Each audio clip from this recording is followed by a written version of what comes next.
ব্রাহ্মণবাড়িয়ার নবীনগরে অধিপত্য বিস্তারকে কেন্দ্র করে সংঘটিত সশস্ত্র হামলার ঘটনায় 2 জন নিহত ও 4 জন গুলিবিদ্ধ হওয়ার পর র্যাপিড অ্যাকশন ব্যাটালিয়ন র্যাব 9 এর অভিযানে রিফাত বাহিনীর প্রধান রিফাত সহ আরও একজনকে অগ্নেয়াস্ত্র সহ গ্রেফতার করেছে র্যাব। শনিবার ভোর রাতে র্যাব 9 সিপিসি 1 ব্রাহ্মণবাড়িয়া একটি অভিযানিক দল ও জেলা পুলিশের সহায়তায় বাঞ্ছারামপুর উপজেলার উজানচর খোসকান্দি এলাকায় এই অভিযান পরিচালনা করে।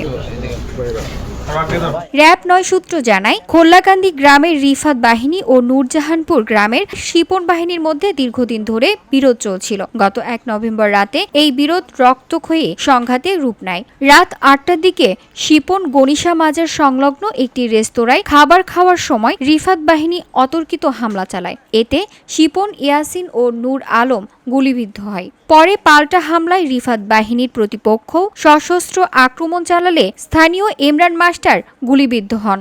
ঘটনাস্থলে শিপন মারা যান এবং পরের দিন চিকিৎসাধীন অবস্থায় ইলিয়াসের মৃত্যু হয়। ঘটনার পর থেকে এলাকায় র্যাবের গোয়েন্দা নজরদারি অব্যাহত থাকে। এর ধারাবাহিকতায় 7 নভেম্বর বাঞ্ছারামপুর উপজেলার মরিচাকান্দি এলাকায় র্যাব ও সেনাবাহিনীর যৌথ অভিযানে 8টি পাইপ গান সহ 45টি দেশীয় অস্ত্র উদ্ধার করা হয়।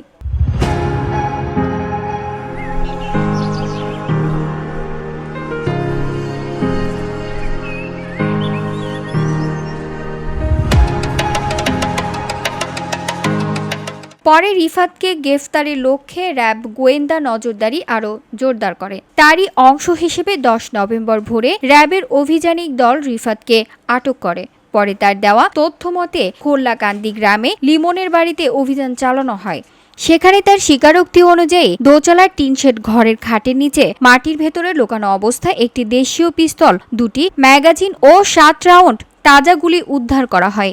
গনিশা মাজারের আধিপত্য বিস্তারকে কেন্দ্র করে রিফাত গ্রুপ এবং শিপন গ্রুপের মধ্যে দীর্ঘদিন ধরে দ্বন্দ্ব চলমান ছিল এবং গত 1 নভেম্বর এই দ্বন্দ্ব সংঘাতে রূপ নেয় এবং তারই ধারাবাহিকতায় ওই দিন রাত্রে অনুমান 8টার দিকে শিপন গনিশা মাজারের পার্শ্ববর্তী একটা রেস্টুরেন্টে খাবার খেতে গেলে সেখানে রিফাত বাহিনীর সদস্যরা অতর্কিত আক্রমণ চালায়, সশস্ত্র আক্রমণ চালায় এবং সেই আক্রমণে গুলিবিদ্ধ হয়ে 3 জন গুরুতর আহত হয়।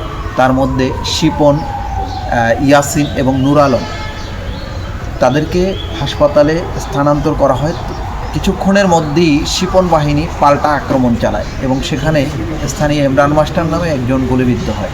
র্যাব 9 সিপিসি 1 ব্রাহ্মণবাড়িয়ার অধিনায়ক অতিরিক্ত পুলিশ সুপার মোহাম্মদ নূর নবী বলেন, এলাকার শান্তি শৃঙ্খলা রক্ষায় র্যাব সর্বদা সচেষ্ট।